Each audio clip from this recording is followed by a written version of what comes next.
இந்த மாடா நண்டு மீன் சொல்லிட்டு போனது ஒண்ணு வாங்கிட்டு வந்தது ஒண்ணு. சரி சைடா போனா வாங்கிட்டு வந்துட்டேன்.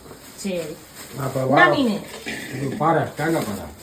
ஐயோ தேங்காய் பாறையை விட மாட்டீங்க போல. இந்த பொண்ணு கேட்டதுனால தேங்காய் பாறை இந்த மாதிரி ஆனா ஃப்ரெஷ்ஷா தான் இருக்கு. ஓகே, அதுக்கு தேங்காய் பாறையே. சரி அந்த கிண்ணம் எடுங்களேன், இந்த நண்டை கொட்டி காட்டலாம். புதன்கிழமை நான்வெஜ் இல்லைன்னா அவ்வளவுதான். இல்ல நம்ம அப்பா கிட்ட சொல்லிட்டு தான் இருந்தோம், ரொம்ப கோல்டா இருக்கு, இன்னொரு தடவையும் நண்டு வாங்கிட்டு வாங்க, மிளகு போட்டு வறுத்து சாப்பிட்டா நல்லா இருக்கும் அப்படின்ட்டு. அது இன்னைக்கு அவர் வாங்கிட்டு வர மாட்டான்னு சொல்லிட்டு போனாரு. அவருக்கு வேற வாங்கிட்டு வந்துட்டாரு. சூப்பரான நண்டு. இது பாத்தீங்களா? எவ்வளவுங்க இது? 300 ரூபா. இது 1 கிலோவா என்னது? இது 1/2 கிலோவா? 300 ரூபா சொன்னாங்க. அவ்வளவுதான் கூறு. பீஸா? நண்டு ஏமாந்துக்கிறாரு. எடதான் போறா 750 கிராம். இவருதான் சூப்பரான நண்டு, நல்ல பெரிய ராஜேஷ் நண்டு. இப்படி காட்டுறேன், நல்லா வாலோட காலு எப்படி பெரிய 1 கிலோ கொஞ்சம் கம்மியா இருக்குமா. மீன் எவ்வளவு இது கிலோ? 600 ரூபாய். 600 ரூபாய்.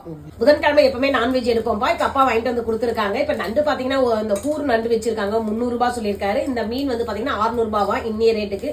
உங்க ஏரியாவில என்ன ரேட்டு சொல்லுங்க. இது எல்லாமே செஞ்சுட்டு சமையல் வீடியோல பாக்கலாம்.